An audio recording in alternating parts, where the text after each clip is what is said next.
What's going on, guys? It's Dan Before Time. Today, we're going to be looking at the upcoming Rogue Wizards. Rogue Wizards is a new dungeon crawler RPG with roguelike elements, and it releases next week, September 27th on PC and Mac, and it gets an iOS and Android release sometime in Q2 of next year. It's developed by Spellbind Studios, and I'm very grateful to them for sending me this review copy so I could get this footage for you guys. The game has two modes, Story and Gauntlet. Story is exactly what it sounds like, it's a quest-driven RPG. Gauntlet mode runs you through increasingly difficult dungeons that are randomly generated. It also has two difficulty levels, normal and hard. I chose normal because I wanted something a little more casual, and I think it actually plays better, but we'll get into that a little bit later. Hard mode is where the roguelike element comes into play, as the enemies are increasingly difficult and death becomes permanent. Now personally, I've never been a big roguelike fan, but it's nice that that option does exist if that's what you're into and you like a bit more of a challenge. So let's move on to the gameplay. The first thing that you'll probably notice is the visually striking art style, and also the trademark of the game, which is this drop-in, drop-out tile system.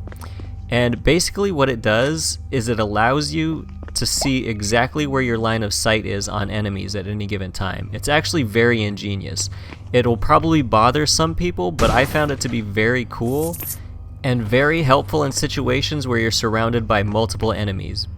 Basically, if you're overwhelmed, move until you can't see them, and you'll be sure that they can't see you. The game is a very interesting mix of simple and deep at the same time. As you can see, the movement system is very simple, very straightforward. It's a point and click thing. You can use the keyboard, but I generally didn't. I found it just easier to kick back, play with one hand, and just click with the mouse. As you explore these dungeons, you'll often come across NPCs and even animals. Both of these serve as de facto party members, and the animals can even be trained and kept as pets in the town sanctuary. And the thing that I really liked about the NPC party members is that they're completely autonomous. You don't have to manage their inventory, their spells, their power-ups, or anything like that. You just take them along and they do their job and they fight. Very refreshing in a sea of recent RPGs that have you micromanaging every aspect of the party. Now, on the other side of the fight, the enemy variation is excellent in this game. And that is due to the fact that the dungeons are randomly generated, so even if you die in one dungeon and go back to play it again to finish the quest, chances are very likely that you'll run into completely different enemy types than the time before. This keeps gameplay very fresh and interesting, as there are 30 plus monsters, each with their own unique ability. Battles are quick and snappy. It is a turn-based system, but there's many different weapons to choose from, including both melee and ranged weapons, as well as many upgradable spells across 6 different schools of magic. But what would a good dungeon crawler RPG be without a loot system? And that is where this game really shines, in my opinion. Like everything else in this game, the loot system is simple yet deep. New and better loot drops almost constantly, with hundreds of powerful items available, and they have randomized enchantment combinations, and you can even slot and upgrade individual items in your inventory.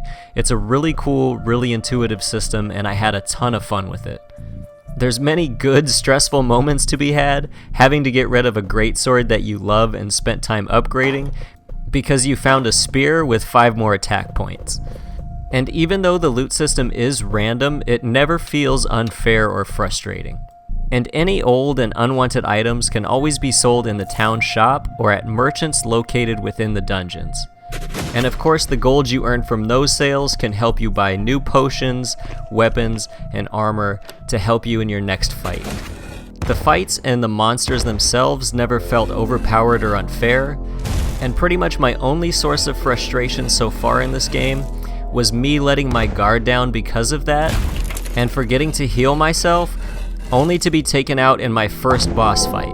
And until this happened, I did not realize that there were no save points in the dungeon, and that dungeon had to be started over again from scratch. And although it was frustrating at first to lose an hour of progress, I didn't really lose that progress at all, because although death resets the dungeon, it does not take away any experience or items gained, so you're better equipped to go in the next time you try it. I really like this because even when you fail, you come out the other side more powerful and more knowledgeable than you were before. I've been playing for about 3 days now. All in all, I've really enjoyed my time with Rogue Wizards.